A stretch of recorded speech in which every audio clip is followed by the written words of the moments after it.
All right, so let's continue sorting through some of the terminology and vocabulary surrounding statistics. And specifically in this lecture, we want to look at data, some of the terms that we use to describe our data, as well as classifying it. All right, I'd like to start with this motivation.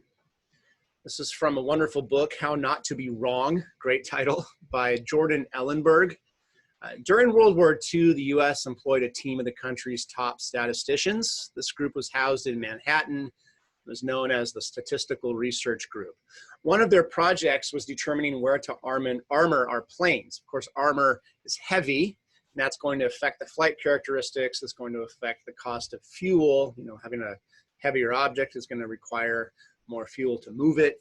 And so they wanted to know, where should we put the armor? Or would be the smartest place to armor these planes. And so to do that, when planes would come back from a combat mission, they would look at where they were hit. And they discovered this data.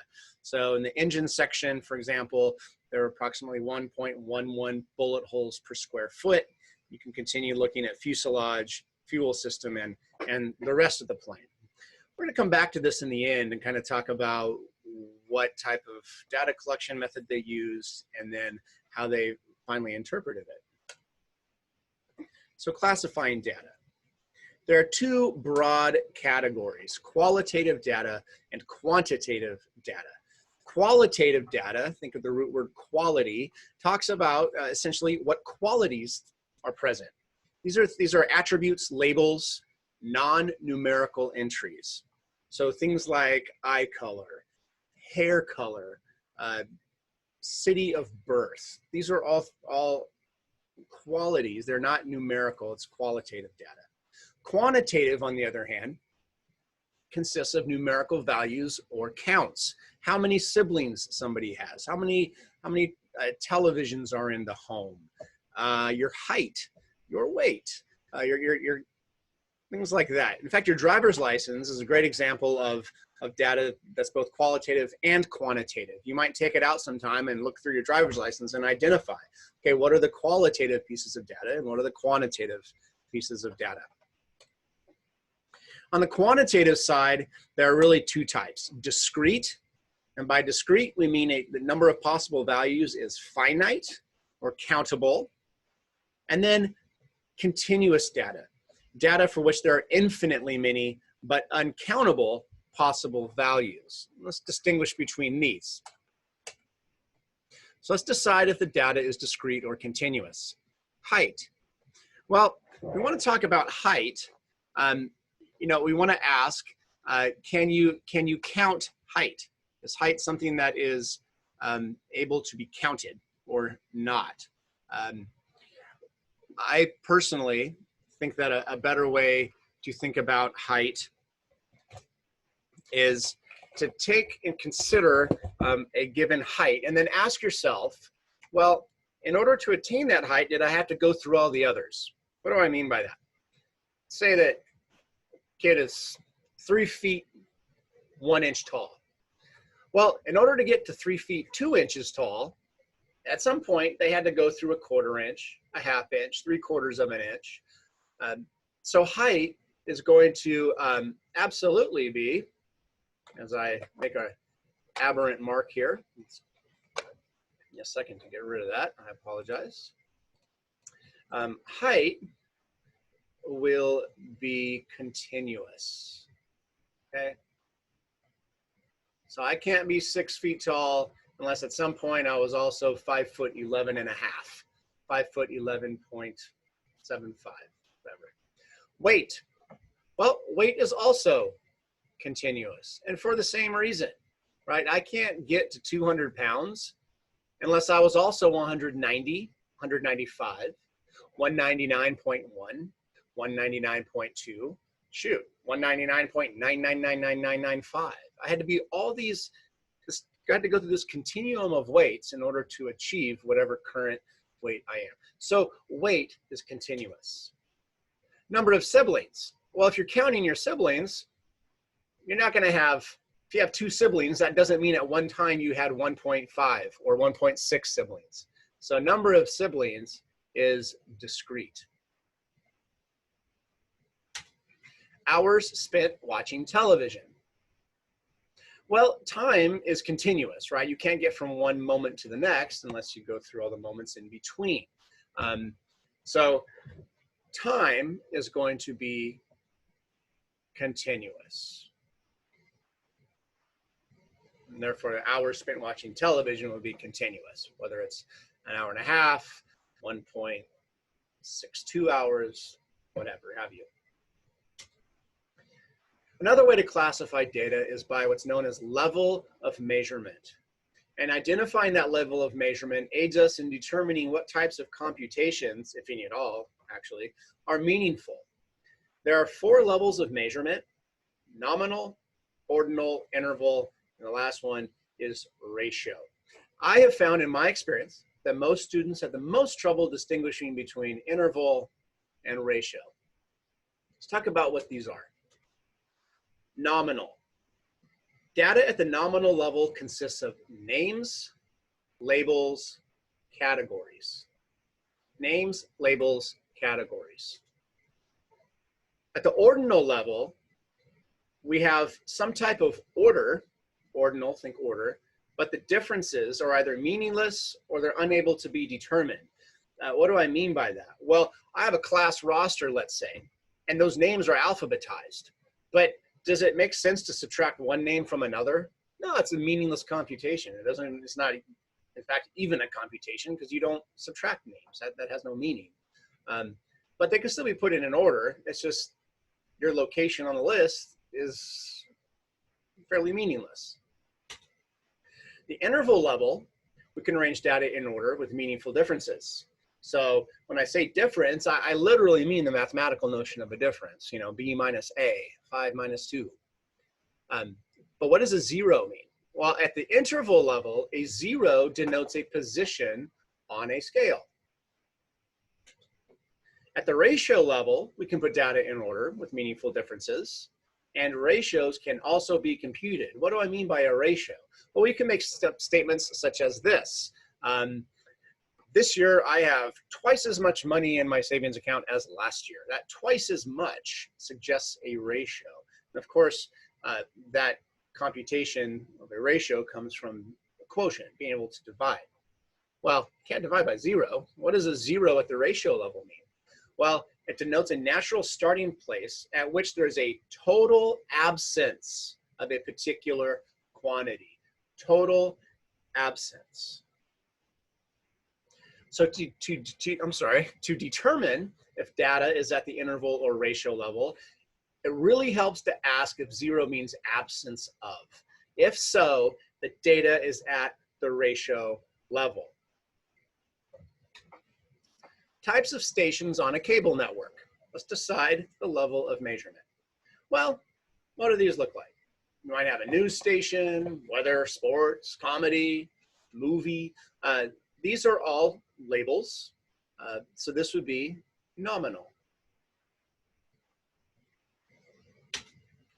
Social security numbers of all students enrolled in the class. Well, you might say social security numbers, those are numbers, but are they numbers in the sense that you can compute with them and do things? Or are they numbers kind of like a serial number is a number? Yeah, it's really just a name. And instead of using letters, you're using this numeric system to identify someone. So this is also nominal. Ratings descriptions for video games. So you might have E for everyone, T for teen, M for mature. Frankly, I don't know what they all are. I know those are a few of them. Could we put those in order? Well, sure. You could start with maybe the one that has the broadest reach and then go up to the most restrictive. So there would be an order, but is that order at all meaningful? And of course, the answer is no. What does it mean to subtract mature minus everyone? That has no meaning. So we can put it in order, but once it's in order, locations really don't have any meaning. So ordinal, that's the ordinal level. Average monthly temperature in a city. Okay, Well, this is a little trickier. Can we find differences and have them be meaningful? Well, suppose today it's 75 degrees. Suppose tomorrow it's 82 degrees. Can we say that it was that it's 7 degrees warmer today? Yes, that subtraction is meaningful. Well, as soon as we have that, we now are asking ourselves, is this interval or ratio? Well, go back to that last slide I mentioned. Does 0 mean absence of? Let's ask ourselves. If it is 0 degrees outside, does that mean there is an absence of temperature? I'm going to say that again. If it is 0 degrees Fahrenheit, let's say, 0 degrees Fahrenheit outside, does that mean there is an absence of temperature? Well, if it were 0 degrees, I would encourage you to go outside, and the first thing you would feel is the very, very, very cold temperature. 0 degrees Fahrenheit does not mean absence of temperature. There is very much a temperature, and you will very much feel it. So this can't be ratio because we don't have an absence of temperature. This is, therefore, at the interval level. And the last one, excuse me. Savings account balance over a year. Well, can we compute differences? Yes, we can. I could very well have $1,200 more this year than last year. Can I compute ratios? Would it make sense to say I've got twice as much this year as last year? Yeah, that's a meaningful statement. What about the 0? If I have $0 as my account balance, does that mean I have an absence of money in that account? Absolutely. $0 is an absence of money. So that handles the issue of 0. That's the ratio level. Okay? Very good. Let's talk about collecting data, right? Once we have something we want to study, we need to figure out how it is we go about actually getting that data. There are 2 broad categories, experiment and observation. In an experiment, you're going to apply a treatment, and you're going to observe the effects. A good experimental design has these components. Replication, meaning I can do it over and over and over again. If I need to perform an experiment on 100 subjects, it needs to be essentially the same experiment for each of those 100 people. Blinding, I'll get into that in a moment, and then randomization. Okay, we want to make sure that there's some randomness to who gets picked and the size of the sample, that kind of thing. So blinding. An experiment is single blind if the subjects receiving the treatment do not know if they are receiving the treatment or placebo. Let's suppose that I have a new medication, and that medication is a treatment for headaches. I get a group of people that are suffering from headaches, and I say, hey, here's this medication I've developed. It is supposed to treat headaches. Why don't you try it? Well, if they try it, knowing that they're taking this medication that's supposed to work, conceivably, then we get what's known as the placebo. I'm sorry, then we have implanted into their brain the expectation that it will work. And if I'm trying to record, I don't know, maybe pain measurements, like how much does your head hurt more or less after taking it, they might be biased in their responses because they've already built in the expectation of the medication working. Now, an experiment is double blind if neither the subjects or experimenters know who is receiving the treatment and who is receiving the placebo. See, when I gave you guys that medication, instead of saying, okay, here's a medication that's supposed to work, what I'm gonna do is break you into 2 groups. I'm gonna give some people the medication, and I'm gonna give other people what's known as the placebo. It might look like an identical pill, but it'll just be like sugar or salt or something. And you're not gonna know which one you take. That eliminates what's known as, or minimizes at least, what's known as the placebo effect. So you're completely ignorant of what you're taking, but I'm not. I know who has received which. I now have a vested interest in that group that's taking my actual medication actually having results. Well, that might not be good either. If I've devoted my entire career to making this product and wanting it to work, I have a lot of bias that I've introduced. If you tell me, yeah, now my pain level is at, before I took your medication, my pain level was at like a 7. Now I'm at like, I don't know, a 3 or a 4. Oh, I heard 3. I'm going to write 3. You said 3 or 4, but I'm going to be very tempted to record the lower number just simply because I want it to work. So how do we get around my bias? Well, we double blind it. I hire somebody else to distribute the placebo and the treatment, and they don't tell me who gets what. We go through the whole experiment. When it's all said and done, then we're told, it's revealed who took which. And that's a very powerful and important technique of experimentation.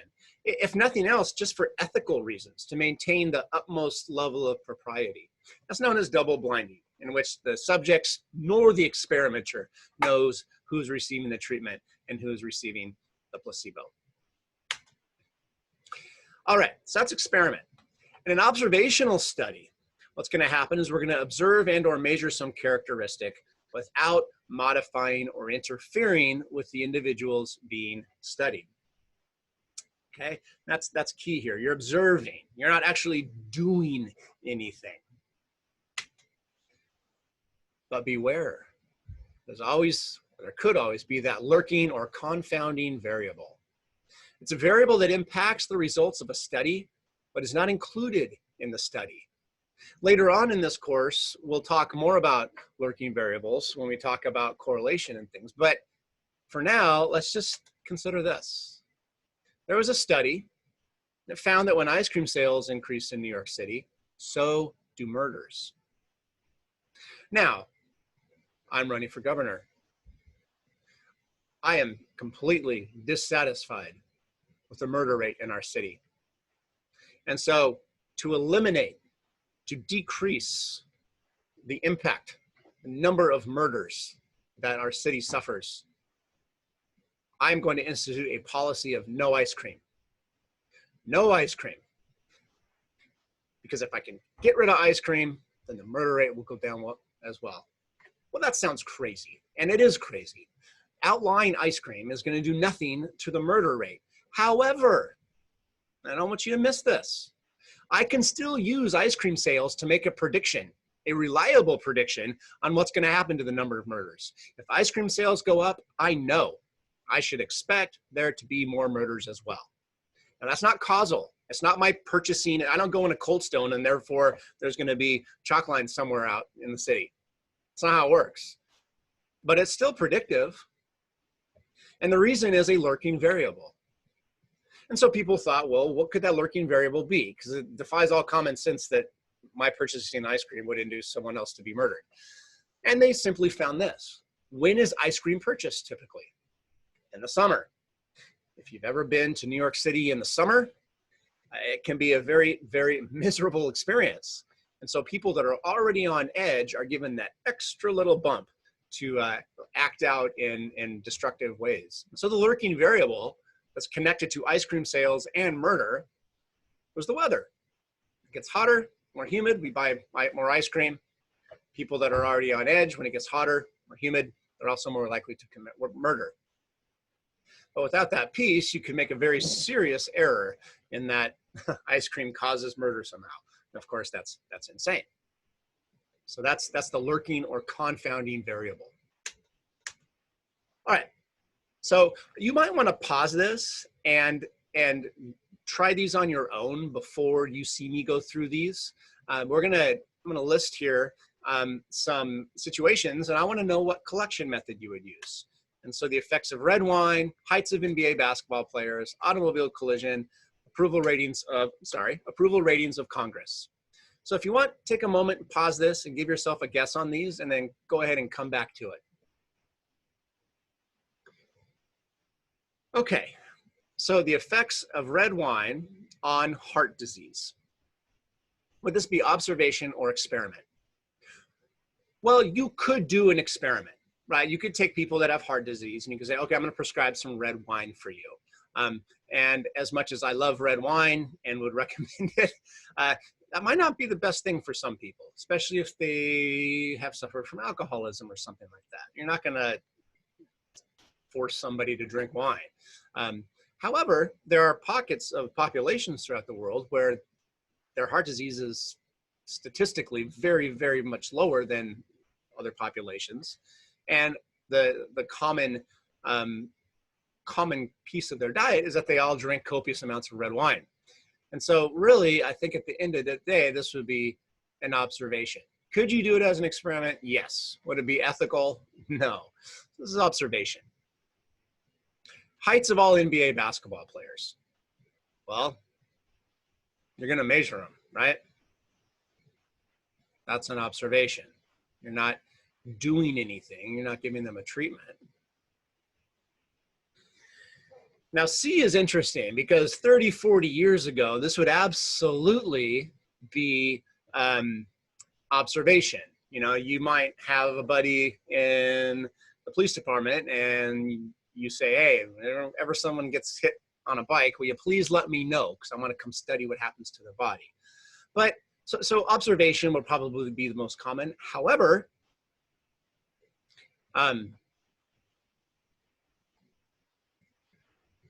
we now have the power of simulation, right? I could set up a computer program and I could simulate a bike rider and I could simulate an automobile colliding with that bike rider. So because of computers, I could actually turn this into a simulation, which is really an experiment. It's kind of interesting. And finally, the study of approval ratings of Congress. Well, that's also going to be observation, okay? You might notice, hey, wait, these are mostly observations. Yeah, they really are. Typically, your experiments are going to, again, look like some treatment being given to some group of people. All right, how we obtain our data is key to having valid results. This is known as sampling. We're going to look at some different sampling techniques. What do I mean by this? Well, let's say I wanted to get a gauge on the political leanings of a certain area. I could go to San Francisco, California. San Francisco, California. If I go there and I ask people's opinions on presidential policy, I'm going to get a result that conceivably is quite left on the political spectrum. On the other hand, I could go somewhere like, I don't know, the Central Valley of California, like Bakersfield, California, or maybe I venture over into Texas somewhere. And in those situations, I might get the notion that we have a very politically right environment. What is an accurate description of America? Well, neither one of those, because the places that I went to get my sample are skewed to begin with, okay? So if I want to get some accurate representation of the political environment or atmosphere leanings of all Americans, I'm not going to go to a place like San Francisco or Texas. I need a better sample. So how do I get a sample that guarantees a good result? It's a very important question. All right, what is a sample? Well, it's a count or it's a measure of part of a population, okay? What are our sampling techniques? Well, we have a simple random sample.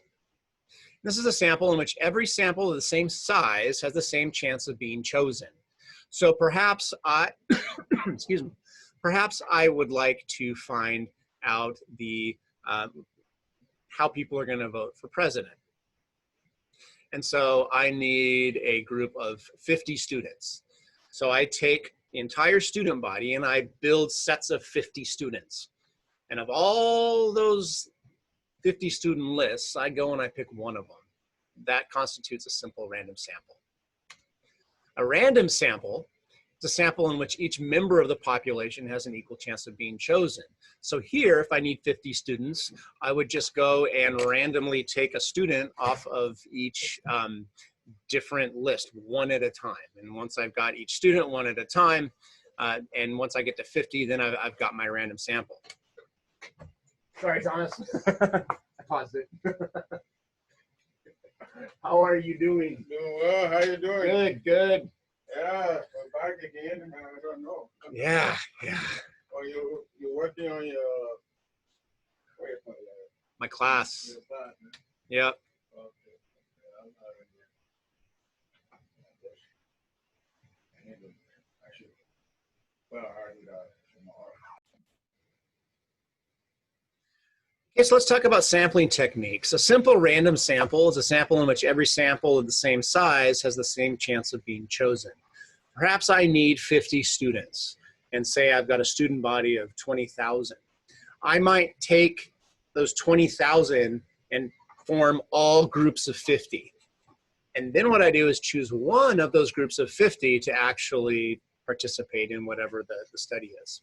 So you've got all these groups that have been set, and you pick one of those groups. That's a simple random sample. A random sample is one in which each member of the population has an equal chance of being chosen. So here I might have in a list of the entire student body, and I just pick at random, one at a time, 50 students.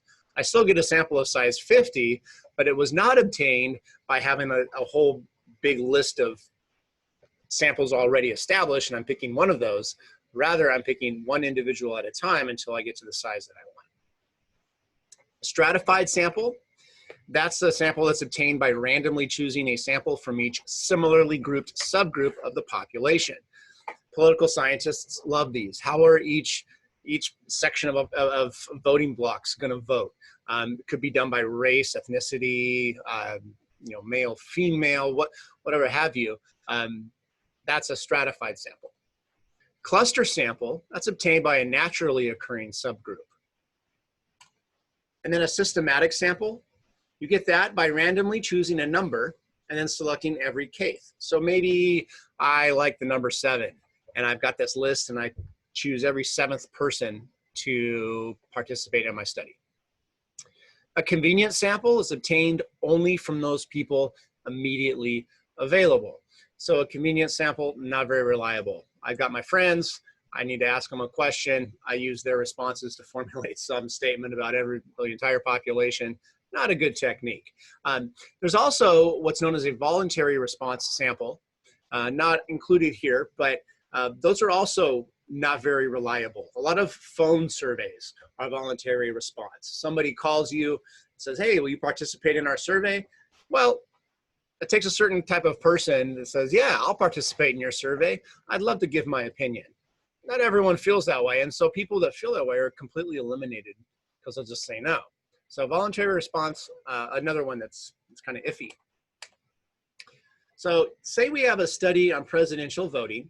I want you to tell me which sampling technique is being used.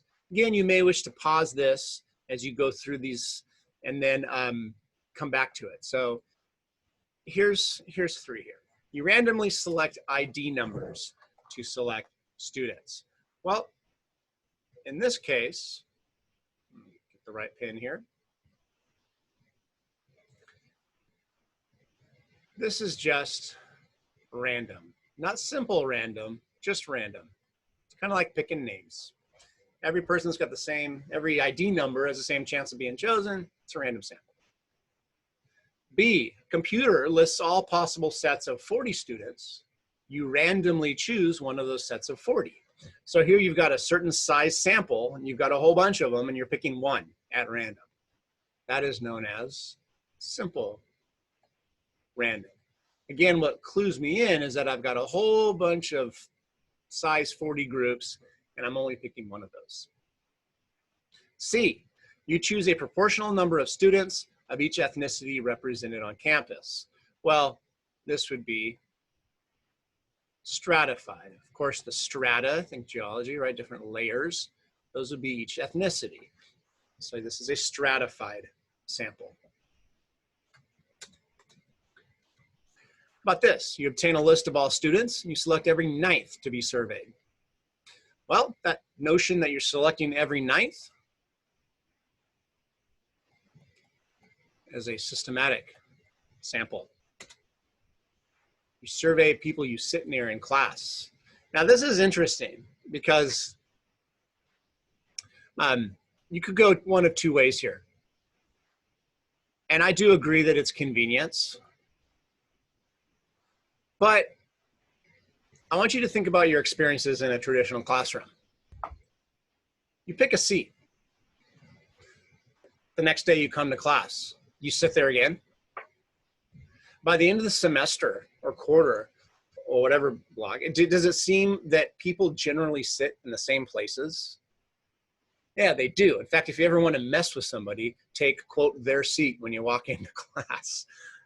From a teacher's perspective, that's always entertaining to watch. But there's this idea, this seemingly natural occurrence that we gravitate towards the same places each day. And because that's naturally occurring, you might also call this cluster. I would actually make a case for either one of those being correct. And then how about the last one? Each member of a cultural club. Well, a cultural club, that's naturally occurring. Makes that cluster.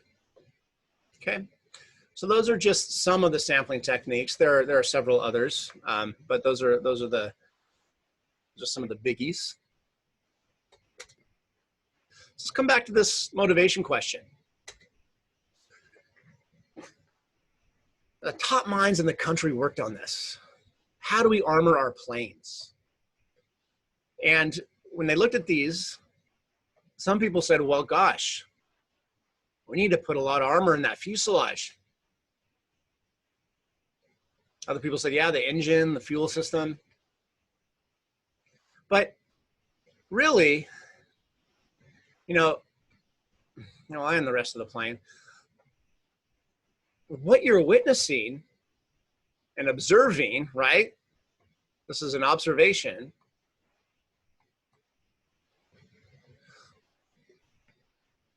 Your sample is not the sample you want to look at. Because what all these planes have in common who contributed to the sample is that they were returning planes. Returning planes. So this other gentleman, you can kind of picture him even maybe in the back of the room speaking up saying, hey, wait a minute. These aren't the planes we want to look at. Because if a plane returns, then it's a success. That means that a plane can get shot 1.73 times per square foot in its fuselage and make it home. The fuel system, 1.55 bullet holes per square foot, gets shot up and makes it home. This person said, what we need to be looking at are the planes that are crashed in the fields of France. Where are those planes shot up? And a very, I think, reasonable hypothesis was to say, okay, the planes that didn't come home are the planes that are not shot in these places with that distribution.